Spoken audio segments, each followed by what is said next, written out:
Hello, everybody. Welcome. Thank you for joining me today. This is Haley Gibson, and today I'm going to be talking about diabetes and how to overcome it naturally. We're going to walk through what exactly diabetes is and how it develops, how it affects us, and then what we can do about it.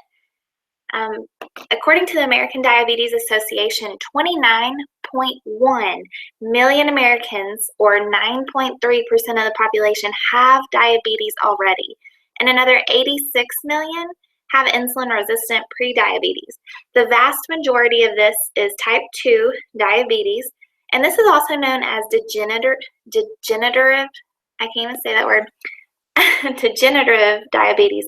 Research has shown that this type of diabetes is an inflammatory disorder, and it's absolutely preventable, and it can also be reversed through an anti-inflammatory lifestyle. Personally, I have struggled with prediabetes with my history of bulimia. I gave myself insulin resistance, and we'll talk a little bit more about what my labs look like and what my symptoms look like. But I fortunately did not develop into full-blown diabetes. I definitely know that I would have. So this is very near and dear to my heart as well. I've worked with a lot of diabetic patients in the hospital as well as the clinic setting. And I just see the kind of impact that it has and how it takes away from your quality of life. So definitely want to help you overcome it. So when we eat sugar or carbohydrates, our digestive system converts these larger molecules into glucose, which is then absorbed into the bloodstream and taken to every cell of the body. Blood sugar fuels the cells, keeping them healthy. For healthy function, it is critical to maintain stable blood sugar levels. So we'll talk more about what this means in just a moment. First off, before we really dive into the content, I just like to let you know who you're listening to. My name is Haley Gibson. I am a registered nurse as well as functional diagnostic nutritionist.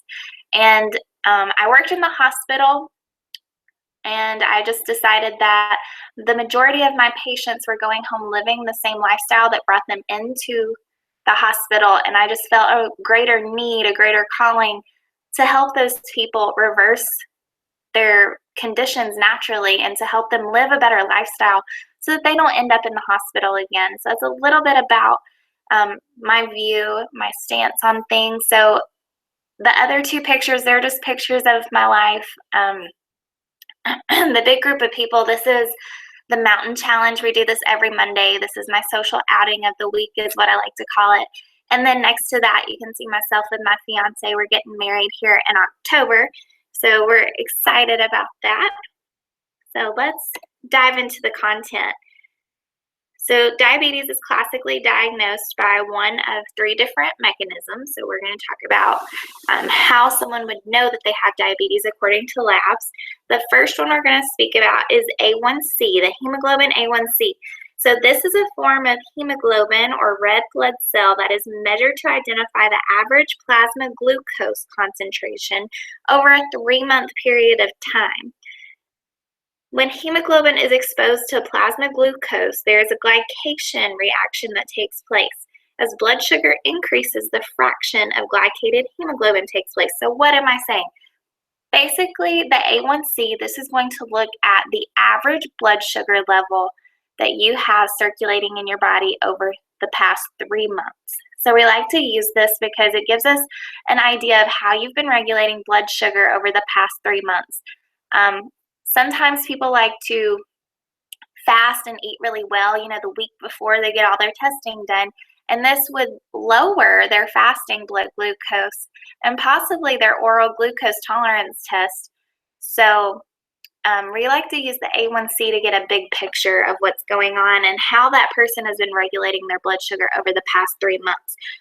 My A1C actually got up to 5.6. So I wasn't diabetic, but it was definitely higher than it needed to be. So healthy A1C levels are considered to be below 5.7. Most functional medicine doctors like to see them below 5.4. Hemoglobin A1C levels above 6.5, this is where the diagnosis of diabetes begins. 5.7 to 6.5 is considered pre-diabetic. So the next test we look at is fasting plasma glucose. That's the FPG there at the bottom. So you really want this level. This is taken after you have fasted for 12 hours, usually first thing in the morning after you've slept, and you typically skip breakfast before you take this test. So the fasting blood sugar should be under 100. This is considered normal. As a functional medical practitioner, we want to see this under 90 even. The range from 100 to 126 is considered pre-diabetic, and over 126 is considered diabetic. I personally was at 116, and I was 20 years old. So that was a huge wake-up call for me. I knew where I was headed. The oral glucose tolerance test, the last one that you see, the OGTT on the bottom, this measures how you respond to a glucose load. So basically you fast the same way you do for the fasting blood glucose, and then you're given a dose, which is about 75 grams of glucose, and you consume this within 5 minutes, and the blood is measured right after you consume it, as well as 2 hours after. The 2-hour measurement is the major recording that we're looking for here. So a normal OGTT, or oral glucose tolerance test, would be under 140. Most of the functional medicine practitioners actually want to see this under 120. The pre-diabetic range is from 140 to 200, and over 200 is considered diabetic. So that's just a little bit about the testing, and this is normal blood work that you get done with your practitioner. You can find the A1C and fasting plasma glucose levels on your yearly checkup. So stabilizing blood sugar is largely controlled by the pancreas. Essentially what happens is we take in food, say we eat an apple, we take that apple in, we're ingesting it, and it goes down to our stomach, and throughout the time that it's being ingested, it's releasing molecules called glucose. Glucose is what is referred to as blood sugar in common terms. So when the body recognizes that this blood sugar begins elevating, the pancreas will actually secrete something called insulin.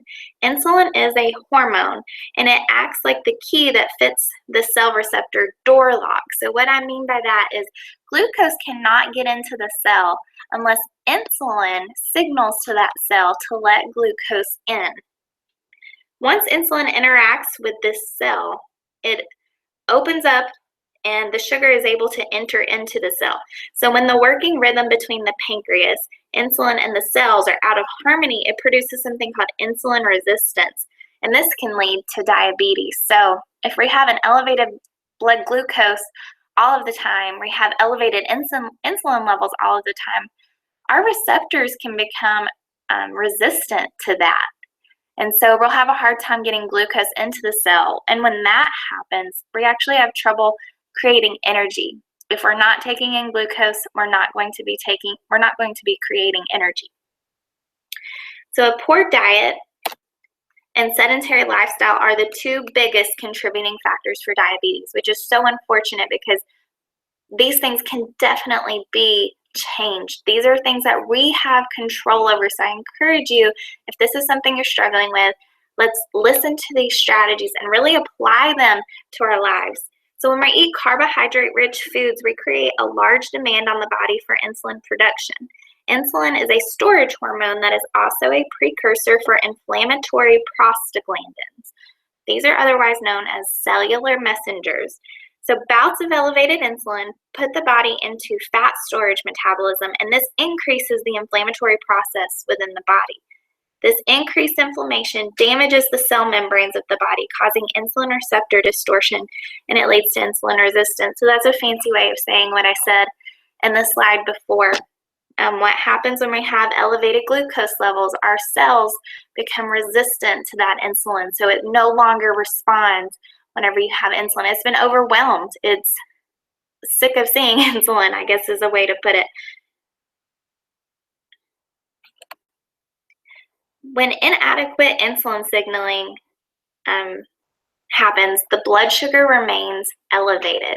So if you think about every time you eat and you're starting to secrete insulin, but your cells are not listening to the insulin, It's not taking in the glucose. That means that the glucose will stay in the plasma, not in the cells, and it remains elevated. So when this happens, it interacts with enzymes and other protein molecules and creates something called advanced glycolytic end products. These are called AGEs, is what we like to call them. These are highly inflammatory and destructive.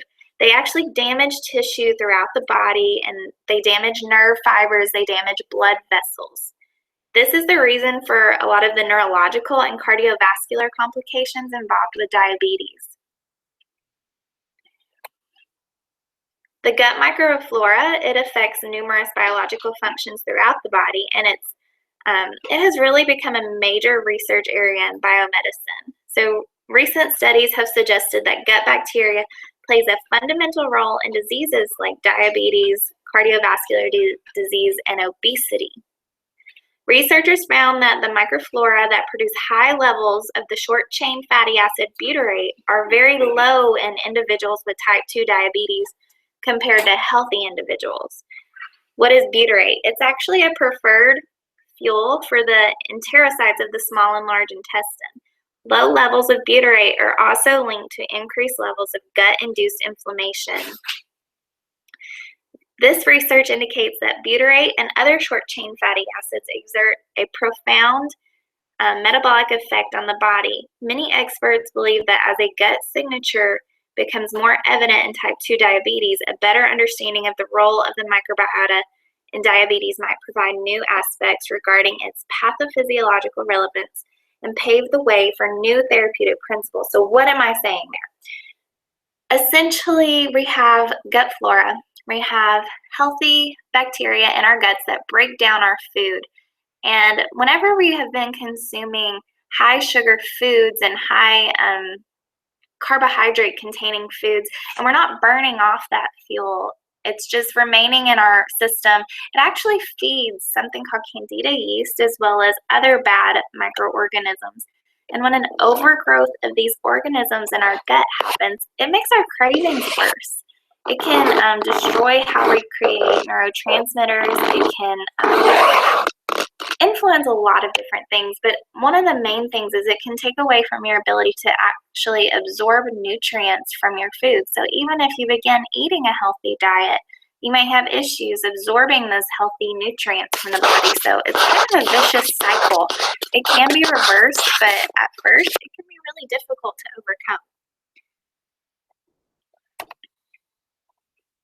Prevention and reversal of diabetes type 2 depends on our ability to reduce inflammation and encourage our cells to begin healing and responding to insulin. So this begins with a diet rich in lots of vegetables. Of course, Mom said eat your vegetables, and I'm telling you to eat them now. We need to eat our non-starchy vegetables, lots of herbs, and low glycemic fruit. So berries, lemons, limes, things like that. We also need to be ingesting clean protein sources and healthy fats. So every meal, try to just think about what's on your plate. Do we have a healthy fat? This can be something like avocados, eggs, coconut oil, grass-fed butter, olive oil, something like that. And then you want your non-starchy vegetables. So maybe some broccoli, some kale, spinach, peppers, onions, that sort of thing. And then you want to put some herbs on it. So make sure you have some good rosemary, thyme, basil, things like that. And then also you want to have a good quality protein source with your meal. So you want some grass-fed beef, wild-caught salmon, pasture-raised chicken or turkey, maybe some deer meat, something along those lines. You need a complete protein. The fats and proteins will help keep you full and satisfied. They're also going to help you regulate your hormones, boost up your ability to build muscle, and both of these things are going to help you respond to insulin even better. Fiber, so nuts and seeds, these are great. We actually recommend them in moderation. We recommend that you get the majority of your calories from the other foods that I mentioned before. Nuts and seeds are great to add in addition, but they're just a little bit hard on the digestive system, so limiting those is a good idea. Fermented foods, kimchi, pickles, sauerkraut, coconut milk yogurt, coconut water, kefir, things like that are going to have the good bacteria to re-inoculate your guts with. And then natural sweeteners, so a lot of people go to raw honey and agave. Well, agave actually elevates your triglyceride levels. Agave contains fructose, so we want to cut that out. You want your sweeteners to come from stevia, honey, grade B maple syrup, coconut sugar, xylitol, monk fruit, things like that. Things that are low glycemic, but the best are going to be stevia and monk fruit because these do not raise your blood sugar levels. I actually recommend a ketogenic style diet that puts the body into a mild state of ketosis for diabetic patients. This is much different than ketoacidosis, which is a pathological state that takes place when an individual is completely unable to produce insulin at all. Mild ketosis is a fantastic state that profoundly improves the state of cellular healing. Research has revealed that a ketogenic diet is very effective for improving blood sugar levels in diabetic patients. So basically what it boils down to is it changes over your body from responding to glucose for energy. It changes that over to responding to fatty acids for energy. So it switches up your fuel source. And whenever your body's in this state, it perceives it as fasting. So this is going to increase your cell's ability to respond to insulin. So this would kind of put in a ketogenic diet, just real quick what it would look like. This would persist of a diet that was about 75% from good healthy fats, like the ones I mentioned, and then about 20% from good quality protein, and then about 5% from good, healthy, non-starchy vegetables. Now, whenever you plug these numbers in, I know when you hear that, it doesn't sound like it's a lot of vegetables, but you're looking at your net carbohydrates. So vegetables are full of fiber, and your net carb is going to equal your total carbohydrates minus your fiber intake. So it actually ends up being a lot of vegetables. So I definitely encourage you to eat a bunch of them.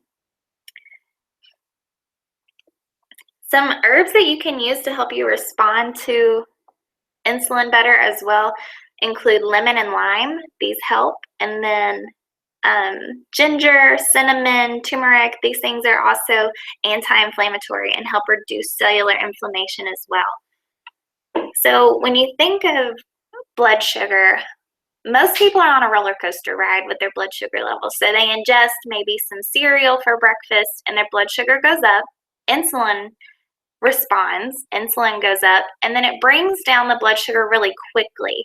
Most people aren't eating healthy fats and proteins, so their blood sugar drops and then they're hungry again. They get that headache, that fuzzy feeling, and they need to eat in order to get energy again. So if you think about what that would look like in numbers, your blood sugar goes up, then it comes crashing down, then you eat and it comes back up. So this is like a big roller coaster. We want to really stabilize this level and have it as, I guess, flat line as possible. We don't want a lot of fluctuation in our blood sugar levels. Surge training is something that is really great for diabetic patients. So I love this slide. It's really funny. So this is sprinting, the body creator, versus jogging, the body killer. And this has to do with the effect on hormones. So we're going to talk a little bit about this. Surge training enhances something called growth hormone through the next 24 to 36 hours, which enables the body to burn more fat for energy. This human growth hormone effect also enhances the body's ability to heal the damaged pancreas and insulin receptors on the cell wall. So you can see the differences in the hormones that are secreted. So when you're sprinting, you're releasing glucagon. What does glucagon do? That releases glucose from your liver. So it does elevate your glucose, but you're utilizing it for energy because when you're sprinting, you are depleting your glycogen storage. You're using a lot of energy. Your cortisol remains low because cortisol doesn't rise until you actually hit about maybe 35, 40 minutes into your workout. Then your cortisol would begin to elevate. Human growth hormone stays high, which is good because this helps you switch over to burning fat instead of glucose for energy. Insulin remains low, which is good. You want your insulin low so that your cells become more receptive to it when it's around. Leptin remains low as well. And then jogging, the body killer, you see glucagon is low, so you're not really breaking into those glycogen stores and releasing glucose. And then cortisol is high. Am I saying that backwards? Cortisol is high, so that raises your blood sugar. Human growth hormone is low, so it's not stimulating your body to respond to fats. And then insulin is high, so you're increasing inflammation because that insulin level is high. And then leptin is also high. So jogging is just really hard on your body if you're doing it for extended amounts of times. Like I've taken care of a ton of marathon runners who are no longer able to move and their body is highly inflamed because they've been doing all of this jogging for extensive amounts of time. It's just very hard on the body. So we encourage you to do short little bursts of exercises. Keep it to 15 to 30 minutes a day, and you want it to be high intensity, full body movements. So a chromium deficiency is also something we need to talk about. Insulin resistance takes form with several nutrient deficiencies. So this would include things like chromium, biotin, vanadium. So I have found that supplementing with high doses of these nutrients really helps improve both a pre-diabetic and diabetic client, and it really helps you respond to insulin better. And so this will help stabilize your energy better, prevent those crashes. So let's talk about the 12 steps to reduce diabetes, to overcome it. So the ketogenic diet I talked about, and I believe diet and exercise are definitely the top two things you can do for diabetes. So if that's something you're struggling with, I would really get on, the diet and exercise train and figure out what it is that works for you. Reducing stress is also really important. When you're under a lot of stress, you're releasing a lot of cortisol, so your blood sugar remains elevated, and it makes it harder to reverse diabetes whenever you're under a lot of stress. So make sure that you are finding a stress outlet. For me, this was working out and being outside. Being outside really improves your state of mind, and it just lowers your cortisol levels. It makes you feel better. Sleeping is absolutely important. So you really want to try to get 8 to 9 hours of sleep every night. If you can get on a rhythm where you're going to bed at 10 o'clock and waking up at 6, this is when your body gets the most restorative sleep. I understand life happens, but just trying to make sure you get between 8 to 9 hours of every night is key. We talked about herbs that you want to use, and then zinc and magnesium. A lot of people are deficient in these, especially when you have a high sugar diet. So be sure to increase your zinc and magnesium levels. Both of these work to improve blood sugar signaling problems. Pumpkin seeds are one of the richest sources of both zinc and magnesium. Green drinks are great to use. Just make sure that you're not putting fruit in them. Keep it to, cucumbers, celery, lemon. You can use limes, apple cider vinegar, Swiss chard, things like that. Fruit is very high glycemic whenever you take out the fiber. You can actually be putting in about 20 grams of sugar from one apple if you're not careful. Epsom salt baths are another way to boost up your magnesium levels. So you just get some cheap Epsom salt and put it in your bathtub, soak in it at night before bed, and it will help relax you. It will help with bowel movements and cognitive functioning, as well as cellular metabolism. So those are really great. Omega-3 fatty acids. I supplement with these personally, and they have helped me a lot. So omega-3 fatty acids, especially the long-chain varieties such as EPA and DHA, these are critical for stabilizing your blood sugar.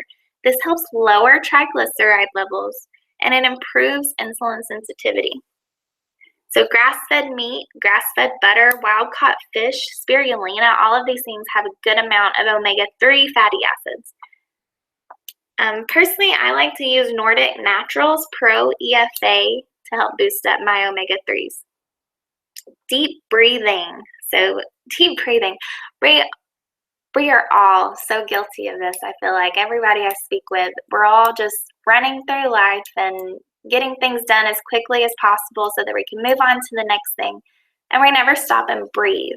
Even when we're eating lunch, we're still, answering emails, answering other people, getting up in the middle of it, doing something else. And we need to really focus in on deep breathing before our meals. That way we're into that parasympathetic response and we're digesting our food better. We need to slow down and really make sure we take our body out of that fight or flight mode, survival mode. So if you're driving in the car in traffic, take 10 deep breaths. Count to 5 when you're breathing in and then let it out slow, that sort of thing. And you can practice this multiple times a day, but at least 2 times. This is a great way to help improve insulin resistance and taking your body into a rest and digest state. Your microbiome, I kind of touched on this earlier, but you want to improve your gut microbiome to produce the kind of bacteria that are going to help you extract nutrients from your food and utilize glucose most effectively. So taking a good probiotic is a great idea. Taking in coconut water, kefir, or using grass-fed yogurt or kimchi, sauerkraut, these sorts of things. You want to use these on a daily basis. So you can start with 1 tablespoon and gradually increase this up to a half a cup. You also want to optimize your vitamin D levels. So low vitamin D is associated with the development of type 2 diabetes. Be sure to increase your vitamin D through good amounts of regular sun exposure. That's the best way. So you want to expose the big trunk areas of your body. So this is like your thighs, your back, your stomach, your chest. These areas need to be exposed for about 30 minutes a day, which I know in our world is extremely hard to get. I know I can't do it. So I supplement with vitamin D as well. And you want to make sure this is D3 with K2. And you want to take it with a fat source. So take it with breakfast. Make sure you get some eggs or avocado that help you absorb those healthy fats and that vitamin D. Intermittent fasting. So this is way number 10 to improve diabetes. We've got 12 total. We're almost there. So intermittent fasting is another great way. Whenever you're doing intermittent fasting, you actually increase your growth hormone levels, which increases your ability to use fatty acids as a fuel source. And then it also improves your insulin resistance. So starting with 12 hours, start it like if you eat dinner at 7 o'clock at night, don't eat breakfast until 7 o'clock the next morning. This is a very simple fast, definitely doable, and this will help improve your insulin resistance. You can increase this to 16 hours between dinner and breakfast. That would be a great goal to have. So consume your meals in an 8-hour window, so 11 to 7. Eat your dinner at 7 and eat your breakfast at 11 the next day. Would be a good place to start. And you can drink water and tea in between this as well. High intensity exercise, we did talk about that. And then the very last one, I actually have some supplements to show you. I've personally used all of these at one point in time. So the vitamin D, the Pro EFA, this has fish oil, the omega-3 fatty acids in it. Insulin Manager, so this is really great because it just contains herbs and B vitamins that help you respond to insulin and high glucose loads better. Whenever your cell takes in glucose, you actually have to have other mechanisms in place. So even if you're responding to insulin, you still have to have other things in your cell to respond in order to take that glucose in and make energy from it. Well, this Insulin Manager increases your sensitivity to insulin as well as provides you with the other things that you need inside of your cell. The NRF2 Power, this helps decrease inflammation. It's full of antioxidants. It boosts your major antioxidant pathways such as glutathione and N-acetylcysteine. Really great for anyone who's suffering with pain. NRF2 Power is really helpful for decreasing inflammation, so it helps with pain as well. ProBioCharge, this is a great probiotic to start with. I rotate between ProBioCharge and Prescript Assist. Both are really helpful for getting those good gut bacteria in there. So that's all I have. I just want to thank you for listening. Hopefully you learned something from this presentation. And if you have any questions, please feel free to email me at nutrition@drjockers.com. We do work with people locally as well as over long distance through phone or Skype. Basically what we do is we'll sit down with you and have a consultation. We'll learn everything we can about you that would be pertinent for making your plan. We'll review any labs that you've had done or recommend additional testing. But we do this in order to help you figure out the root cause of your issues and then give you a plan that you can start applying to your life in order to reverse and overcome these issues. So once again, we just believe in educating our patients, and we're thankful for those of you who listen and try to take care of yourself. So my email is nutrition@drjockers.com.